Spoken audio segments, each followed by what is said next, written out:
most people around the world are still not aware of what is happening on the AI front. It can invent medicines and treatments we never thought about, but it can also invent weapons that go beyond our imagination. You're changing the basis of everything.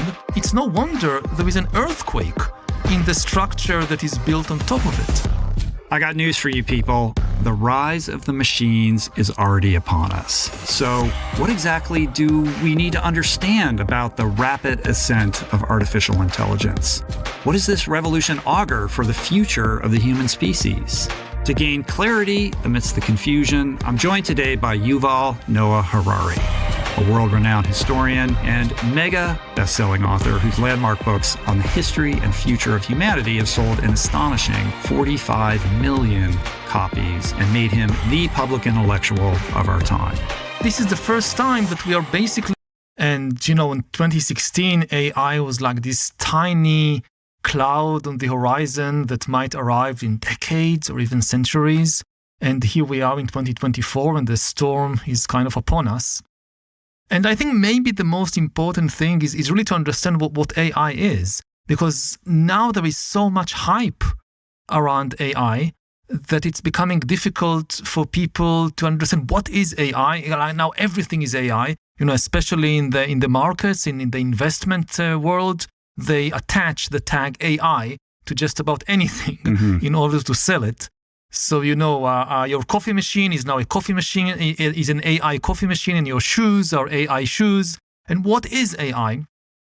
So, the key thing to understand is that AIs are able to learn and change by themselves, to make decisions by themselves, to invent new ideas by themselves. If a machine of something so powerful we can't comprehend and are ill-equipped to be able to kind of cast our gaze into the future and imagine where this is leading us.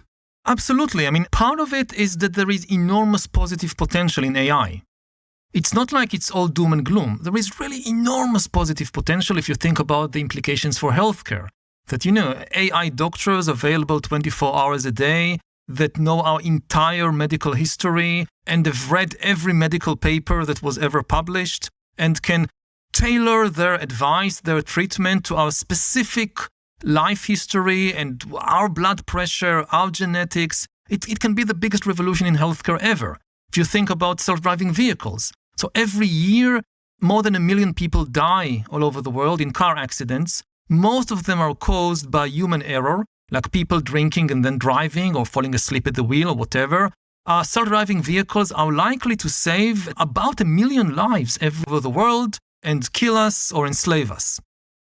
And this is extremely unlikely to happen anytime soon, because the AIs are still a kind of very narrow intelligence. Like the AI that can summarize a book, it doesn't know how to act in the physical world outside. You have AIs that can fold proteins, you have AIs that can play chess, but we don't have this kind of general AI that can just find its way around the world and build a robot army and whatever. So people, it's hard to understand. So what's so dangerous about something which is so kind of narrow in its abilities? And I would say that the danger doesn't come from the big robot rebellion. It comes from the AI bureaucracies. Already today, and more, we will have not one big AI trying to take over the world. We will have millions and billions of AIs constantly making decisions about us everywhere. You apply to a bank to get a loan, it's an AI deciding whether to give you a loan. You apply to get a job, it's an AI deciding whether to give you a job. You're in court or you're found guilty. Will reach such a degree of fidelity that it will be indistinguishable to the human brain, and then humans become like these unbelievably easy to hack machines who can be directed wherever the AI, chooses to direct them. Yeah, it's not a prophecy. We can take actions today to prevent this. We can have regulations about it. We can, for instance, have a regulation that AIs are welcome to interact with humans, but on condition that they disclose that they are AIs. If you talk with an AI doctor, that's good, but the AI should not pretend to be a human being. I'm talking with an AI. It's not that there is no possibility that AI will develop consciousness. We don't know. I mean, there could be that AIs does will it matter really if develop it's mimicking consciousness. it to such a degree of fidelity? Does it even, in terms of like how human beings interact with it, does it matter? For the human beings, no. I mean, again, this is the problem. I mean, and most people around the world are still not aware of what is happening on the AI front. You have a very small number of people in just a few countries, mostly the US and China and a few others, who understand. Most people in Brazil, in Nigeria, in India, they don't understand. And this is very dangerous because it means that a few people, many of them are not even elected by the US citizen, they are just, private companies, they will make the most important decisions. And the even bigger problem is that even if people start to understand, they don't trust each other. Like, I had the opportunity to talk to some of the people who are leading the AI revolution, which is still led by humans. It is still humans in charge. I don't know for how many more years, but as of 2024, it's still humans in charge. And you meet with these, entrepreneurs and business tycoons and Him, the public intellectual of our time. this is the first time that we are basically about to enter a non-human culture. The big question is whether we will force it to slow down or it will force us to speed up until the moment we collapse and die. His latest book and the terrain for today's conversation is Nexus, an absolutely essential read that makes quite a compelling case for why artificial intelligence will be the biggest disruption in the history of civilization. AIs can make decisions. They are not just tools in our hands, they are agents, creating new realities. It's very difficult to appreciate the dangers because the dangers, they are kind of alien. In the Hollywood scenario, you have the killer robots shooting people. In real life, it's the humans pulling the trigger, but the AI is choosing the targets.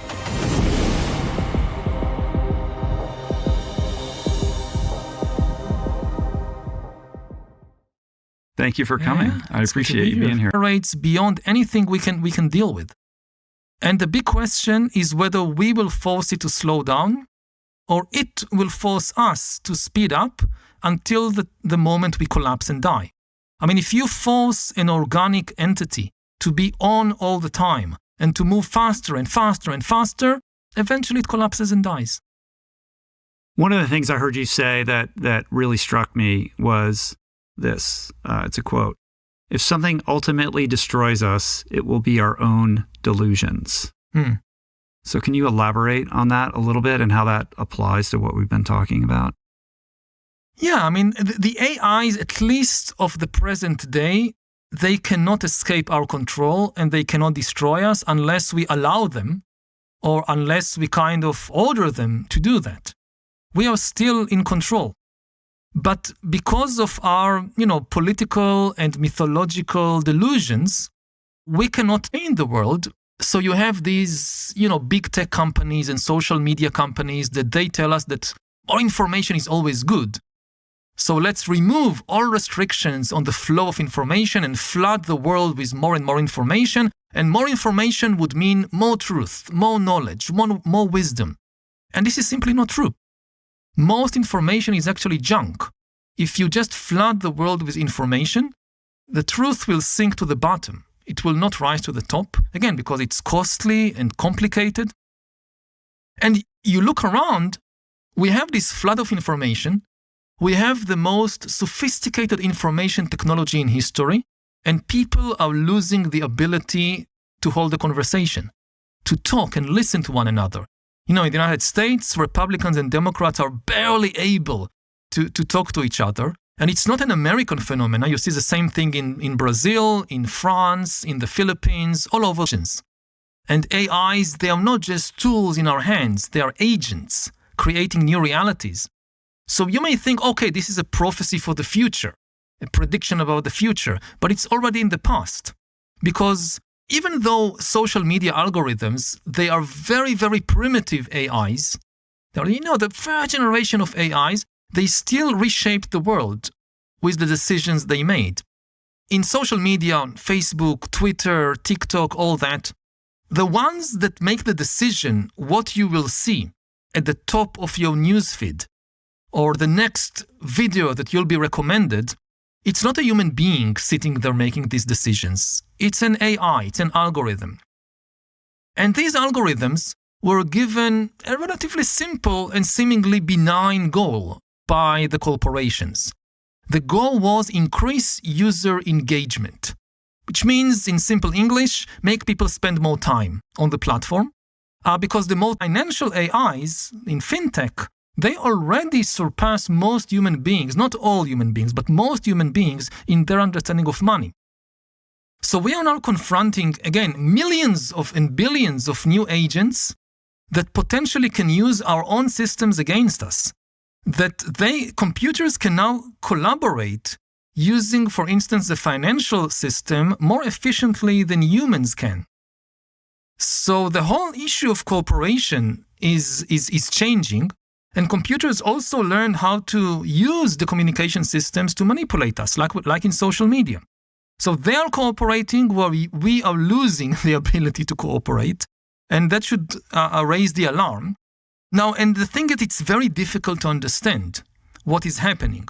If we want humans around the world to cooperate on this, to build guardrails, to regulate the development of AI, first of all, you need humans to understand what is happening.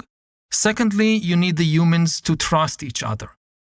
From that is like a godhead or a pantheon of gods, where there's an authoritarian regime that's dispersed across this, in which we are relenting our agency over to these machines and trusting that they're making the right decisions, but not knowing how those decisions are being made. Even the engineers who are creating the algorithms don't know. And there's something, kind of innately terrifying about that. Again, it's not authoritarian in the sense that there is a single human being that is pulling all the levers. No, it's the AIs. Like the bank has this AI that decides who is qualified to get a loan. And if they tell you, we decided not to give you a loan, and you ask the bank why not, and the bank says, we don't know. Computer says no. The algorithm says no. We don't understand why the algorithm says no, but we trust the algorithm. And this is likely to spread to more and more places. The key thing is it's not that the bank is hiding something from you. In Germany, Hitler could force everybody to listen to his speech on radio. So he had command of attention, but not of intimacy. There was no technology for Hitler or Stalin or anybody else to mass produce intimacy. Now with AIs, it is possible technically to mass produce intimacy. You can create all these AIs that will interact with us, and they will understand our feelings, because again, feelings are also patterns. You can predict a person's feelings by watching them for weeks and months and learning their patterns and facial expression and tone of voice and so forth. And then, if it's in the wrong hands, it could be used to manipulate us like never before.